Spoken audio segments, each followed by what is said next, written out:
坂本龙一去世了，我一遍遍听着他的音乐，想象着他这样的一个人。徜徉在坂本龙一的音乐里，我感觉触摸到他思维的成长，那是他音乐给我的感受。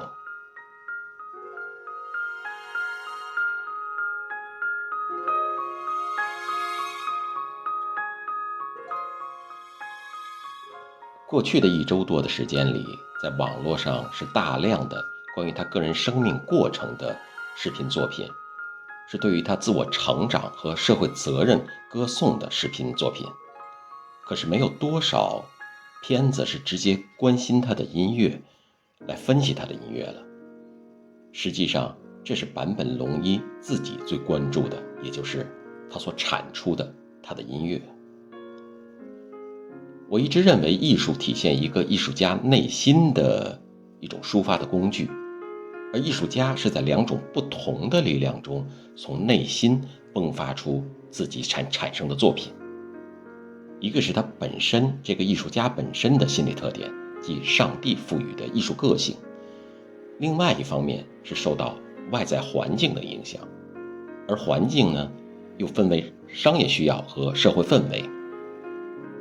所以这么来看，艺术家本身和外在环境共同勾织或者交错构建出整个艺术家所创作音乐的整个历程，它影响艺术家创作的一生。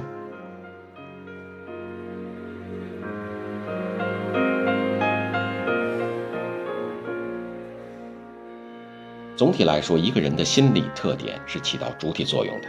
我们通常很容易辨别出哪个来自于巴赫，哪个来自于贝多芬，就是这个道理。所有的这些脉络都可以在他们的音乐中体验出来，过程中音乐只是坂本龙一或者包括巴赫、贝多芬等等这些艺术家们表达的媒介而已。我们实际可以看到，坂本最早期的版本就能够显示出它的内核的心理特点。后来这种内核逐渐的发散，逐渐的从环境所捕捉自己需要的营养，慢慢发展。尤其是后期，在漫长的病患之后，这种早期的心理影响让他的人生在晚期的时候把他的艺术作品发挥到极致。这就是他一直追求的音乐所表现的自由的力量。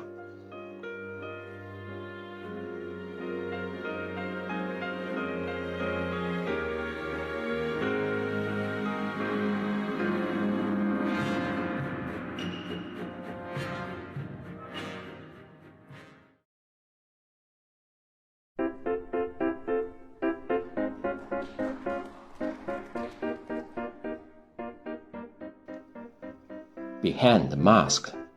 在面具之后是坂本龙一的一首著名的音乐作品，收录在他早期的著名的音乐专辑之中。这个专辑是在1979年发行的。这首曲子的旋律简单明快，节奏鲜明，被认为是电子音乐和节奏布鲁斯的经典之作。这首曲子中的歌词，面具背后有一个陌生的脸孔，似乎象征着在当时日本的社会上，人们都愿意佩戴这么一个面具，来象征性地表达对社会现象和人际关系之间的反思和批判。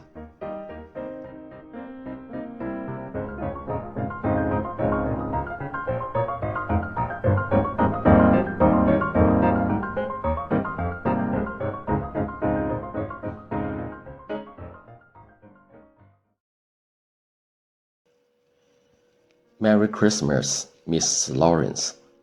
是坂本龙一的一首著名的音乐作品，耳熟能详，是被演奏最广泛和最多次的他的作品。这个电影所讲述的是在第2次世界大战期间，一个英国军官在日本战俘营中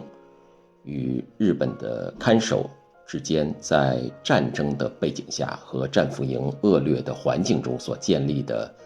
相互理解和友谊的故事。这首曲子以非常平淡的旋律，利用钢琴、合成器和小提琴3者之间产生交错的交织演绎，表达在战争期间复杂的情感。这个日本导演给了坂本龙一在那个时代巨大的创作的空间，才能够让他基于这样的背景，战争的背景，能够创作出即使是战争，即使是严酷的人和人对立关系的这么一个大背景中，创作出如此平和的，如此展现人性的善良的这么一段音乐。这是他坂本本身的性格所在。这个音乐创造了一个机会，让他跳脱于他原来电子音乐的领域。不仅是对于电影，实际最大意义是对于坂本后期的创作。在此前，可能他自己都没有意识到，他对于这种平和状态下对于人内心的真实性的描写的这种音乐，是作为他未来创作的主要的发展趋势。我们在音乐中可以感受到，它慢慢形成了一种内心召唤的觉醒的力量。可能是因为影片的主题的召唤，然后在随后的时期，我们可以从它的人性本身的这种特性，又回到了人性同社会挣扎的层面。所以坂本有一个自述性的自传，叫做《音乐即自由》，可以理解在商业裹挟下，它缺失了音乐独立创作的自由，但是商业的裹挟可以迸发出或者叫做焕发出他内心的那种最真实的擅长的领域。这应该是他后来在商业和他本身特性很好的结合的第一个突破性尝试，也是后来焕发他音乐的主体潮流的一个里程碑的作品。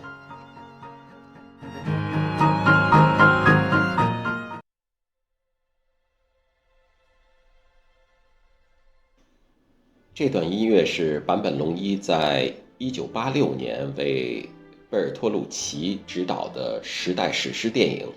末代皇帝》所谱写的音乐。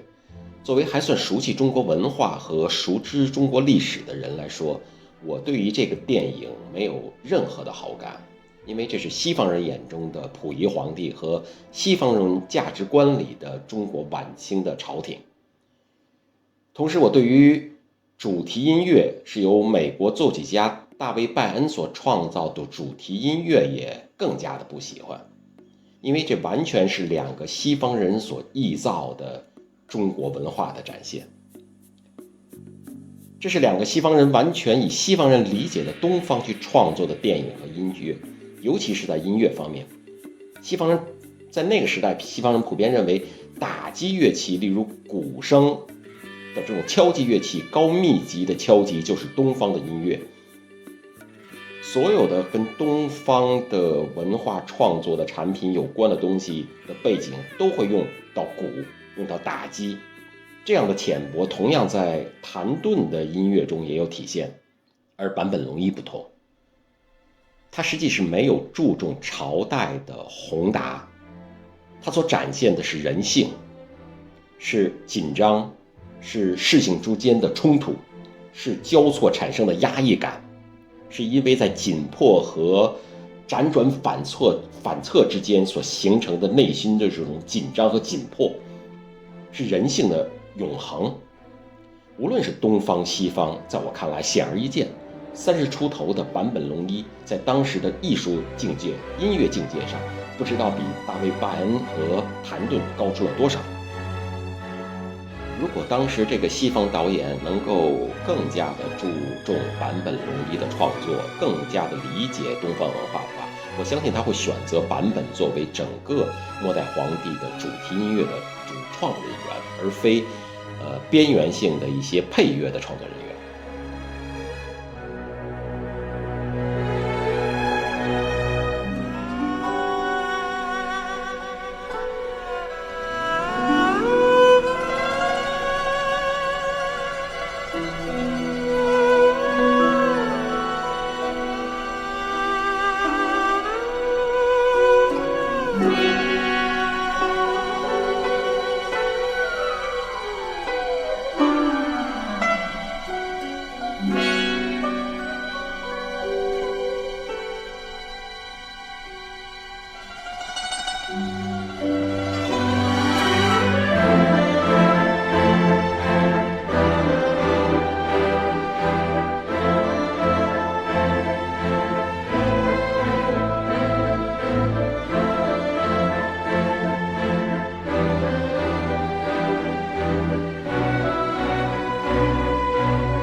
现在听到的是坂本龙一在1990年为电影《被遮蔽的天空》所谱写的同名主题音乐。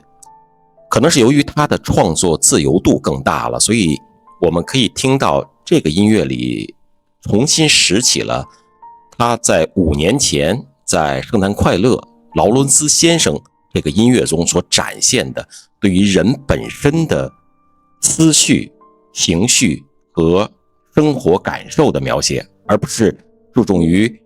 基于电影所塑造的人和人之间冲突的那种情绪性渲染。所以我可以理解这个音乐是坂本龙一在商业电影上把自我风格同商业所结合的最好的一个作品之一。其后的音乐大多是延续这个风格，这和他的江湖地位的提升和他在整个主创的，换句话来说，他的创作自由度扩大了。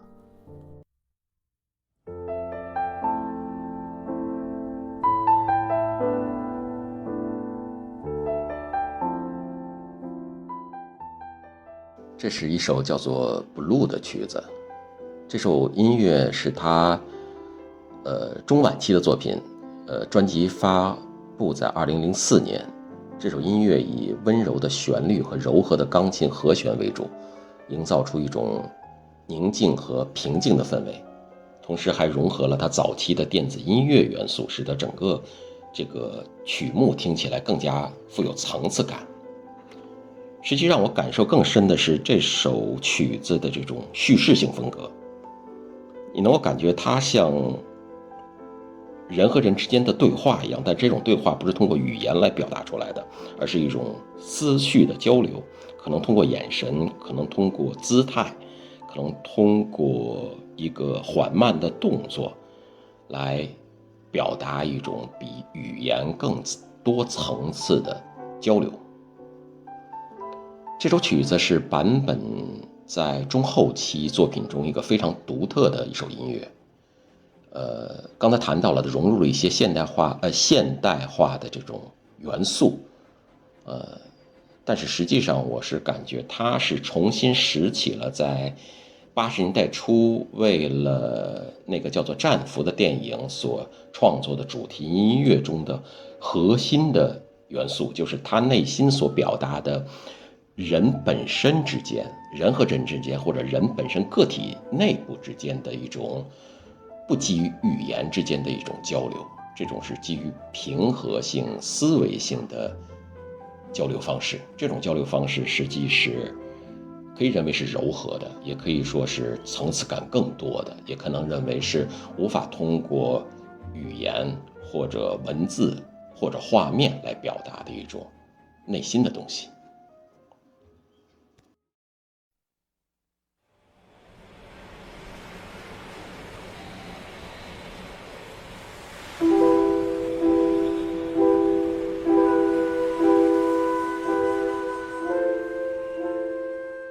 这首叫做 Kizuna 的曲子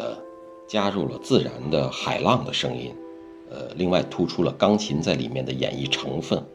这是同上一首 Blue 的那个曲子有更多的相似之处，只是说 Blue 它介于人和人之间的基于思维上的一些交流，基于形态上的交流，或者基于眼神的交流，但是 Kizuna 是这个人本身自己和自己的交流，这个自己和自己的交流同时引入了同自然的交流的成分，就是人存于天地间，它实际在这首曲子里，人的本身的肉体并没有成为这个同自然之间进行交流的隔阂了，可以这么认为，这是他晚期所有随性的随意的创作音乐和收集自然音响的思维思绪是同一个道理。那么实际回到了我们在最早认为的所有的声音音乐都是艺术家作为自己内心对于自然和人生看法的一种表达方式而已。在最后的晚期，坂本已经把他的音乐和自然融在了一起，我们看到 Kizuna 就是这个的代表作。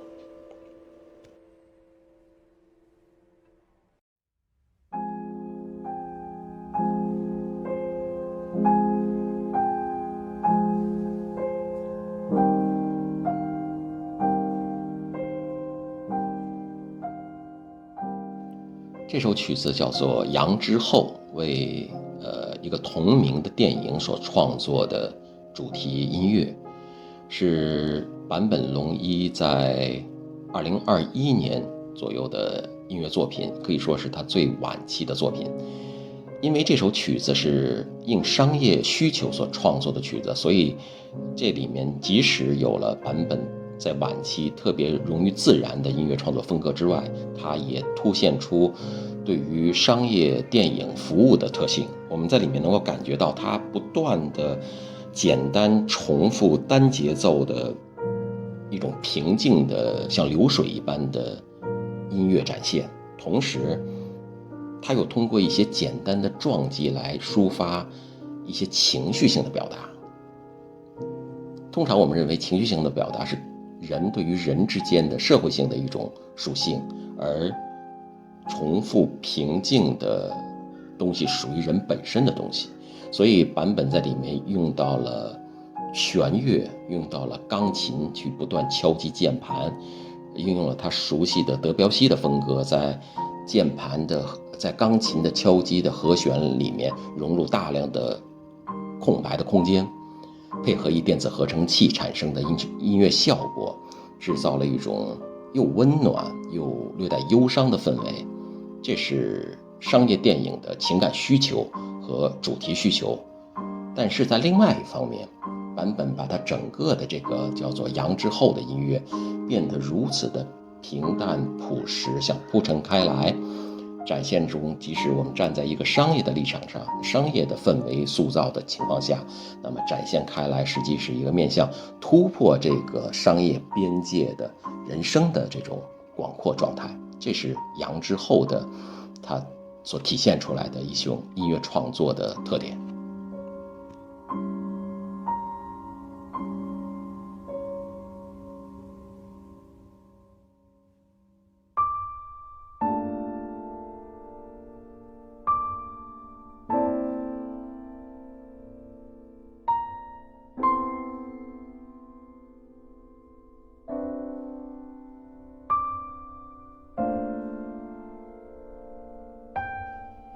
这首曲子叫做 Flower is not flower， 花非花，是2017年发行的一首专辑中的单曲。它引用的实际是中国唐代诗人白居易的诗句花非花雾非雾，作为这种抽象性和超越性境界的一首曲子。这首曲子简单旋律不断循环，是他晚期中后期作品的一贯的风格。实际这首曲子更能够体现出他所想表达追求的那种心绪，就是自我的内心表达，是那种内心自我在时间中的自我慢慢成长的过程。他不急促，他慢慢看见了这种看山不是山的状态的一种境界。这个曲子实际是，如果还是恢复到原来我们谈到的 Merry Christmas、Mr. Lawrence 的那种，在它中部旋律中的那部分的特点，就是平淡平和中更加突出人本身特性的东西，或者人本身内心的东西，而不是人同社会之间的交集，和不是迎合现在主潮流和带动人情感的那些商业性的东西，都不是那些东西。这是一种人作为自然的一部分，同自然之间的融合和谐的一种状态。花非花，这是坂本在他最后期的商业作品中所体现出来的东西。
我们回顾坂本龙一的一生，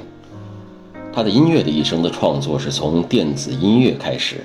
熟悉键盘和合成器的使用，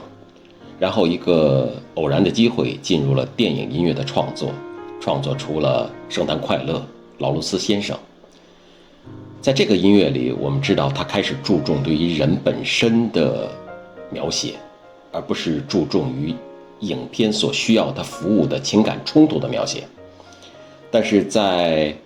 末代皇帝》这个电影里，他不得不屈服于商业的需求，渲染出一种在激烈状态下人内心对抗的氛围。但即便是这样，他也没有屈服于纯服务于商业，创造一种莫须有的商业冲突的这种需要。然后的发展就是我们看到坂本龙一更加注重于人在社会中存在的人和人之间、人和社会之间、人和社会矛盾之间带来的一些冲突的表现。